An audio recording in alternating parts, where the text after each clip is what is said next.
Hi, my name is Shaquela, and in light of recent situations such as Michael Brown and Ezell Ford, I decided to make this video to give you guys a bit of information. Now, I have not closely followed either of these cases. I have not gotten any information under the surface besides that Michael Brown was unarmed and he was shot, as well as laid in the ground for several hours or maybe even days. I'm not certain. And I also know about Ezell Ford over in Los Angeles, who was shot while laying on his back. While laying on his chest, he was shot 3 times in the back. In light of these situations, I'd like to make a warning of preparation. In the court of law, hearsay it can be thrown out. So if anything happens to that witness and you don't have his testimony, and maybe let's say someone goes and takes the stand in place of him to tell you what the witness said, well, that's considered hearsay, and hearsay can be thrown out in the court of law. There's nothing wrong with protesting. I'm not saying don't protest. What should be occurring now is that you guys, for the Michael Brown case, you most definitely need to protect the witness. The witnesses should always be protected.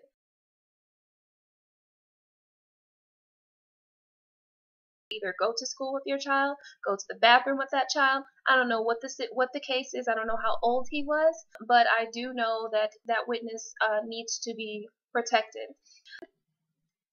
I do encourage that you guys start putting money in the pot. Instead of going to get your nails done, instead of going to get your hair done, instead of going to buy them $100 Jordan, all of us as a community need to begin to put money in this pot for lawyers, because what they are doing is they are getting a sponsorship from corporations who have millions and millions of dollars to put on these cases. It is very important that you guys try to get out to the news the type of person that Michael was and the type of person that Ezell Ford was. It's very important that you do that. Now, one thing that I do know about the tactics that they will use, they will try to vilify the victim. And by vilifying the victim, that causes people who maybe are not close enough to be able to go to the area to find out what's going on to turn away from the case and not help. The point is that this is not just about race. Yeah, it looks like it's about race because a white man killed a black kid, and all of that, and it may partially be about race. The bigger picture is that race, it is about police control. Now, what they are doing is that they are using psychological tactics, and these psychological tactics will affect us all. They are going to shoot. They are going to not answer. They are going to get off on murder. They are going to get off on various different things, but it's not just about black and white. You must understand that this has nothing to do when it comes to the bigger picture. It is not about race. It is about a governmental system and a control system. And you must understand that if they succeed in their endeavors, it will not just affect black people. It will affect white people as well. They are going to start treating white people just the same way they treat black people. Let's take a look at some news.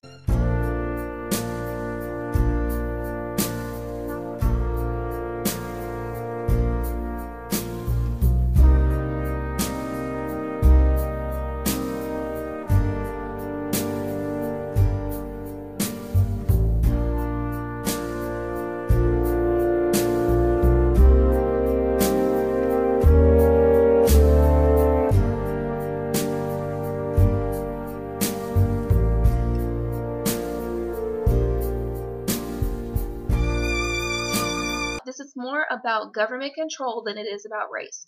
You must understand that when they talk about racism, when they talk about things like this, what they're doing is they're inciting emotional reactions from the community of the parties that they're looking to have psychological control over.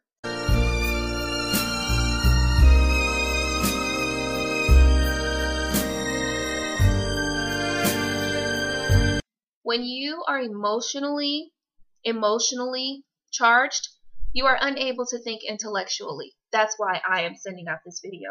I understand that. You have a right to be upset and angry. But instead of being angry and upset, right now we have to figure out how to get this situation taken care of. This is going to go to trial. And if it goes to trial and your victim is vilified, it's more than likely that you're not going to be able to get the support from the people that you need, which are the people with the money or with the people with the services. If you want to know why O.J. Simpson won that trial, it was because he had a good-ass lawyer, okay? He had the money to pay for the lawyer. Okay? He had money. He was able to pay for a good lawyer. That's why he won. A public defender is not going to win a case for you. These guys are getting sponsorships from corporations. Corporations have millions and billions of dollars to give away for free advertising, okay? Understand that you are going to need corporate backing for this case and for all and any other cases that you really want to win. You are going to need Ivy League, Harvard, Yale, Princeton lawyers who have high-end training and experience to win a case like this. A public defender will not defend you the way that a good lawyer will, an Ivy League lawyer will. So you must understand that. They're going to bring out their top gun on this one.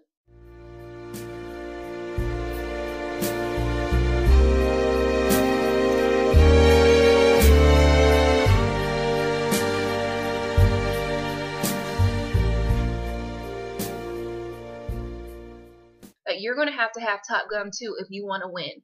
Just because it's right, just because it's the best thing, doesn't mean that that's the way that the law works. The law doesn't work that way. The law speaks about justice in certain places where it's written, but it's also about proof and evidence. Right now, they are saying that that Michael Brown was a suspect in a robbery.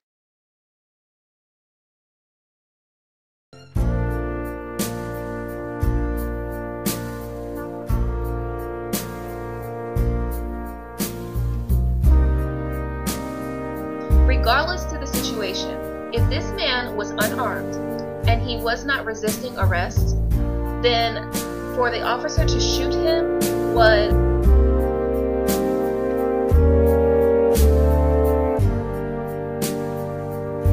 I'm sure that's not in police training.